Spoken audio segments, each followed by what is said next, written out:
আসসালামু আলাইকুম ওয়া রাহমাতুল্লাহি ওয়া বারাকাতুহু। নাহমাদুহু ওয়া নুসাল্লি আলা রাসূলিহিল কারীম, আম্মা বা'দ। আউযু বিল্লাহি মিনাশ শাইতানির রাজীম। বিসমিল্লাহির রাহমানির রহিম।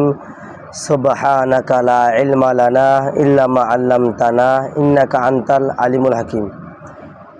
আমার ভিডিওটি দেশ এবং দেশের বাইরে থেকে যারা দেখতেছেন সবাইকে জানাই অন্তরস্থল থেকে মোবারকবাদ।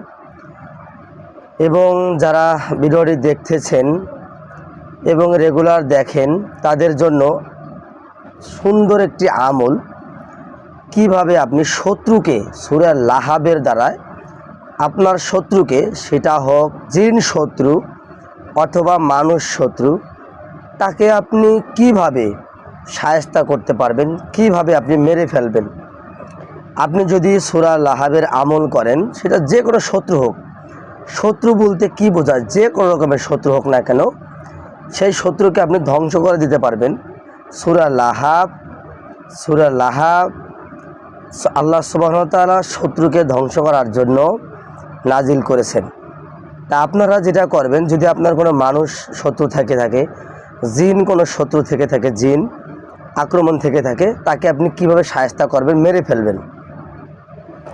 আপনারা যেটা করবেন, আপনারা প্রতিদিন শোয়ার আগে, রাত যখন আপনি শুইতে যাবেন, সমস্ত আমল শেষে, খাওয়া দাওয়া শেষে শুইতে যাবেন, আপনারা 3টা শুকনা মরিচ নেবেন। 3টা শুকনা মরিচ নিয়ে, কোনো ভাঙ্গা হবে না, শুকনা মরিচগুলা যেন শুকনা থাকে একদম, যেন আগুন দিলে শুকনা মরিচগুলা আগুনে পড়ে, এরকম শুকনা মরিচ নেবেন এবং শুকনা নেবেন এবং ভাঙ্গা হবে না, আলাম একদম নিখুঁত, এরকম 3টা শুকনা মরিচ নেবেন। নেওয়ার পরে আপনারা যেটা করবেন, দুরূদ শরীফ 11 বার পাঠ করবেন, তারপরে সূরা লাহাব 7 বার পাঠ করবেন। 7 বার পাঠ করে 3টা মরিচে 7 বার ফু দিবেন। 7 বার ফু দেওয়ার পরে এই 3টা মরিচ আপনি ওই ঘরের ভিতরেই জ্বালাবেন।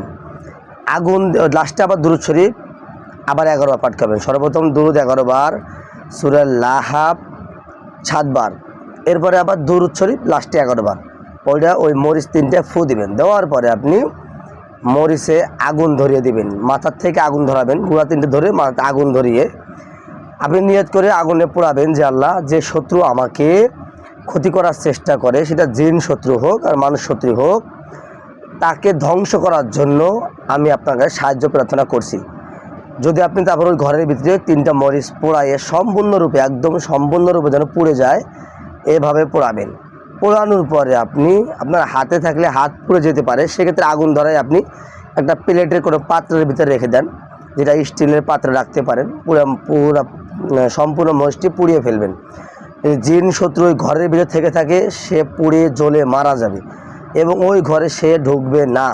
যদি মানুষ শত্রু হয়ে থাকে, তার জ্বালা যন্ত্রণা সৃষ্টি হবে, তার সমস্ত শত্রু আমি ধ্বংস হয়ে যাবে। আমলটি করেন, 100% ফল পাবেন। এটা পরীক্ষিত আমল। সূরা লাহাব দ্বারা আল্লাহ সুবহানাহু ওয়া তাআলা নবী করিম সাল্লাল্লাহু আলাইহি ওয়াসাল্লামকে নাজিল করে জানিয়ে দিয়েছেন যে লাহাবের দু হাত ধ্বংস হোক। এই ধ্বংসের জন্যই সূরা লাহাব আল্লাহ সুবহানাহু ওয়া তাআলা নাজিল করেছে। আপনারা আমার জন্য অত্যন্তই আমলটি পাওয়ারফুল। আমলটি করতে পারেন, 100% ফল পাবেন। ভিডিওটি ভালো লাগলে অবশ্যই শেয়ার করে দিবেন এবং চ্যানেলটি সাবস্ক্রাইব করে পাশে থাকবেন। আসসালামু আলাইকুম ওয়া রাহমাতুল্লাহ।